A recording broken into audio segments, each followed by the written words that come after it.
So my name's Neela. I go by Neela, but my full name's Neelakshi. I was born in like upstate New York, but then I've basically lived internationally my whole life. When I was 9 months old, my parents moved to like the small island of Saipan. It's like off the coast of the Philippines. It's really close to Guam. And then I was there until I was like 3, and my little sister was born there.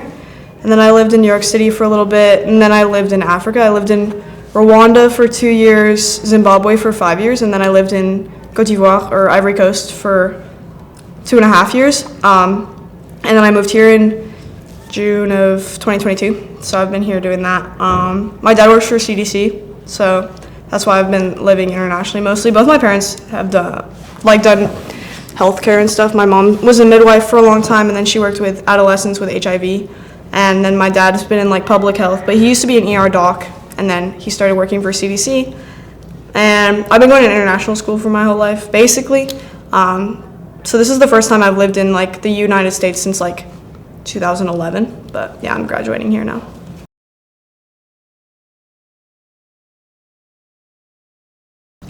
Well, I lived in Ivory Coast, like Western Africa for like, I was from like COVID to like 2022, but I was gone for like a little bit of COVID, but quarantine was a lot shorter there. So I did all of my 8th grade in person and stuff. But I had like a hard time. It's just very like, Southern Africa was more relaxed, I feel like. And then West Africa was a little bit different because it's even more conservative and like more religious, because they have a lot of Muslims over there, but then also Christianity. And then Southern Africa is a little bit different. It's kind of hard to explain it if you've never been over there, but I had like a hard time like struggling with sexuality. And then I had a girlfriend when I lived over there, and we dealt with like a lot of like homophobia and like prejudice, but like mostly just like, I feel like it was mostly based on like ignorance, as opposed to like being like knowledgeable about the topic and then actually like disliking it. They just like didn't understand it. But then like when people don't understand something, they fear it, or they just like automatically dislike it, because humans like, they like familiarity, and they like what they know and what they understand. So like that was always hard, but especially because I was like in like 8th and 9th grade. But when I moved to San Diego, like I found myself in a different way, I guess. And like I realized that that's just like some part of the world, and it's always going to be like that, but I still managed to like get a lot of that from that experience. And like I think because I've dealt with like so much homophobia, like I'm able to appreciate like the amount of like acceptance here in a way that most people that grew up here like haven't had to deal with most of the stuff I've dealt with. Like they don't accept it, or like they're not like, I think a lot of people don't understand how privileged they are, and from that side of things, like as far as like sexuality in like progressive Southern California. But yeah, I'd probably say. I mean, this is pretty like recent, but I feel like with like applying to colleges, like it like, I feel like that process made me like very, very happy with what I've done. Like I applied to, I think 9 schools. And then my biggest one was Georgetown University. My major is nursing, but I got into Georgetown for early action, and that was really great. I feel like I learned a lot about essay writing over the course of like my college journey, I guess. And I'm also super grateful to like have high tech, because they provide so much support with like just essay writing, and then like time for applications like built into the school day, so that it's not like all on you outside of school and stuff like that. And so I got into Georgetown, and I wasn't expecting to, and I got in like December last year, and I was really excited about that.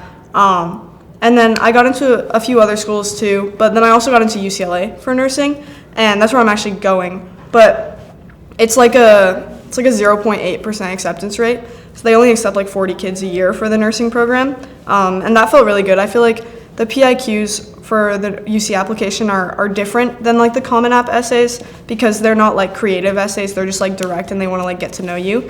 And I was dubious about how I wrote those, and I felt like that was something I was really proud of, like when I got in. And I'm actually going there over Georgetown because of money and like proximity and stuff like that.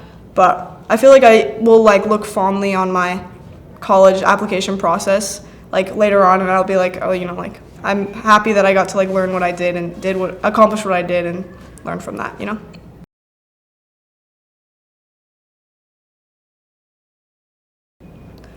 I think like a lot of what I am spending a lot of like time thinking about is trying to mentally prepare for college. I'm one of those people that's like very, very close with their family, and like because I've moved so much like with my life, I'm used to like packing up my life and like moving, but they were always there with me. Like we were very, very close and together, and I have 2 sisters and like 3 dogs and stuff like that. And I think this, like, because this is the first time I'm gonna be like moving, I guess, which is not that new for someone like me, but I'm moving without them. And they were like I never really, like, when people would ask me like where I'm from, I would just think about my family, because like I've never had like a real home, or like I never grew up like in a house where like I took my first steps that I still live in today, or like a backyard that I like grew up in and stuff like that. So I just consider like my family my home. And I think I've spent a lot of time, and I'm still working up to like getting the mindset of like just being individual. And like everyone has to do it when they turn 18. Like if you're going to a 4-year university, if you're moving out, it's just something that happens. But I don't know, I know that especially people that are close with their families, like it's hard.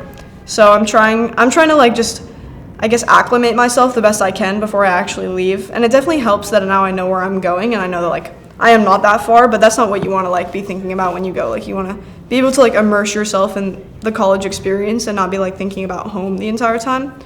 So I guess it's just like doing a bunch of research. I filled out my housing application. I can sign up for orientation in like 2 weeks, I think.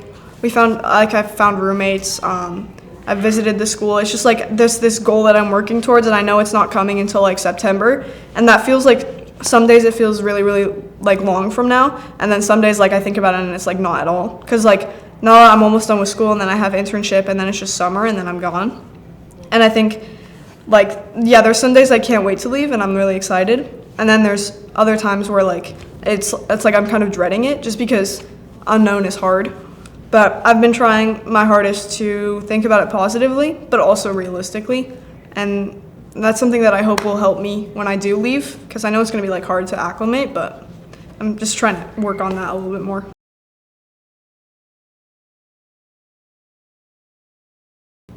So I have wanted to be a nurse for a long time, because both my parents have worked in the medical field my whole life, basically. I've just known a lot about it. Like, only people like that have parents as doctors will like understand. Like when you're sick, they'll tell you exactly what is wrong with you. And I just rarely go to the doctor for like normal sicknesses or like ailments, because like my parents just know everything. They've been like working in hospitals together forever. And I don't know, my mom always like gave me this idea that you are living your best life when you're contributing something to your community or society. And like when you get to a point where you are not really helping anybody or even helping yourself, like you're not doing what you should be doing. And like people should be spending their time and their lives and their effort and energy trying to help people. And I mean, obviously I think for a lot of people the first thing that comes to mind is like being medical, or like working in the medical field. And then last year in January, juniors have their own internship that they get to go on. So it's like a month, just like what we're doing now, but it's a little bit different. There's more like guidance, I'd say. But I went to Saipan, like where I grew up for a little bit, where my sister was born, because both my parents worked in the hospital there. And then I actually like volunteered or interned in the labor and delivery department. So I was in the hospital. And the reason I went all the way over there is because like hospitals in like continental United States, they won't let you have those kinds of opportunities. Like you'd just be doing paperwork, or really, but you wouldn't even get to like observe mostly anything. But because it's much more relaxed over there, and they don't really consider themselves like part of the actual United States, they don't like have to follow those same rules and regulations. I interned over there, and I got to see like, I think I saw like 4 vaginal births, and then I saw like 3 C-sections over the course of those like 3 weeks. And like that was just truly eye-opening. And the whole point of high tech's like internship is to try and hopefully you do something that is aligned with what you think you want to do later on. And then sometimes it'll be like, absolutely not, this is not what I want to do. And then there you go, you have that crossed out, and you can look for other things, or it'll like just solidify what you think you want to do. And for me, like it was totally that. Like I'm not gonna be like cliche and be like, this is where I belong, but it definitely felt productive. It made sense to me. I've always liked science, and like seeing like people giving birth is just something so amazing that like you can't really put into words. And obviously that's a different side of the hospital, because I was always talking about how like labor and delivery is the only unit where people will come in with like a smile on their face because they're about to give birth, whereas like if you go to the ER or med surge or anything like that, it's not the case, because you know there's something wrong with you. But after that, I realized that that is what I want to do. And one of the reasons is that UCLA is so competitive because BSN, or the Bachelor's in Science and Nursing, is like a terminal degree. So you just do your 4 years, but then you can basically get a job straight from there. Because your last year, I think your senior year of college, it's literally just externships. So you're just working shifts in the hospital. And then most students will get a guaranteed position, like a terminal position there in the hospital that they did their externship in. So it's less school, and then obviously nurses make a good amount of money, and it's not hard to find jobs. So I can definitely see myself working for a decent amount of time just right after graduation, like make some money, and then maybe I'll go get my advanced practice, like get a nurse practitioner's or something like that.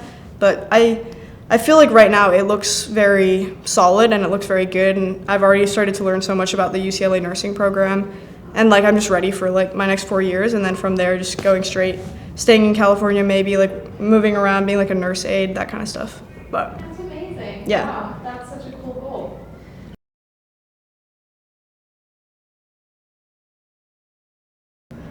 I feel like people always assume that like I think people assume that I am like more, not like standoffish, but like more intimidating than I actually am. I don't know, one of the things I've started to learn about people, like it was a big culture shock when I moved here because I hadn't lived in the US for so long, but I've realized that people aren't going to be nice until you're nice first. Or like people, they will always have their own like impression, and they're always going to be like insecure of themselves, but they'll still like present a certain way. Like I could be looking at someone I don't know and like think that like, oh, they're looking at me weird, when they might be thinking the same thing about me. And like part of that, also just part of growing up, is like figuring out people and how they like interact, how they think.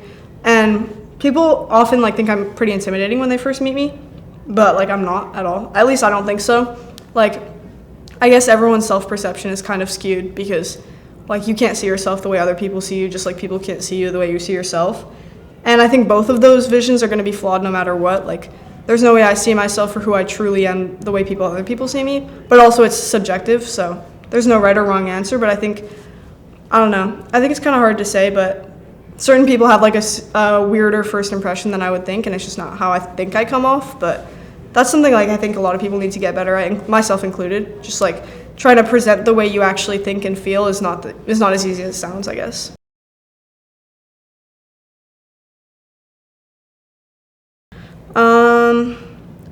Yeah, I mean, obviously I have like a lot of like different experiences because I grew up internationally, but one of the biggest things that I kind of pride myself on is like when you live somewhere that's not in the US, when you come to the US, it's kind of like the whole world kind of makes fun of Americans because of their like education system, and just like their general knowledge is like so much lower than I feel like the threshold is. And I've always been like super interested in geography, but then when I moved to the US, like kind of like the ignorance, it just like kind of blew me away. Like people are like genuinely, they have no idea. They have like, if I try to talk to like even some of my best friends and ask them like to point out where I've lived on a map, even though like I've talked about it millions of times because I've been here for over like almost 3 years now, like they still won't be able to tell you. Like, and when I first like told people I lived here, like I knew, or that I lived in Africa, I knew it was gonna be like different and hard, but I guess it's kind of different when you're actually experiencing it. Like they genuinely have no idea, and it's kind of hard to have lived an entire life for so many years that the people you surround yourself with, it's not their fault, but they just have no way of understanding. And I've come to realize that like it's okay, but the biggest thing is like ignorance is such a like a hard place for me because it's a way in which I feel so not like disconnected from so many of the people that I hang out with here. So I did this, it's kind of stupid, but I feel like it just helped myself try and make sure that I don't become like some of the people and some of the ignorant things that I hear. So I like memorized all like the countries, like all the 197 like United Nations countries, and I like know every capital city. And it's just like this weird thing that I have, like I take these like online tests and I just take them over and over and over again, and I can name them in like under 4 minutes. It's like a thing that I do. But I feel like that's one of the things about me, like I don't like think I'm better than anybody else because of what I've experienced or where I've lived. But at the same time, sometimes the things that people say, like I don't ever want to think that way.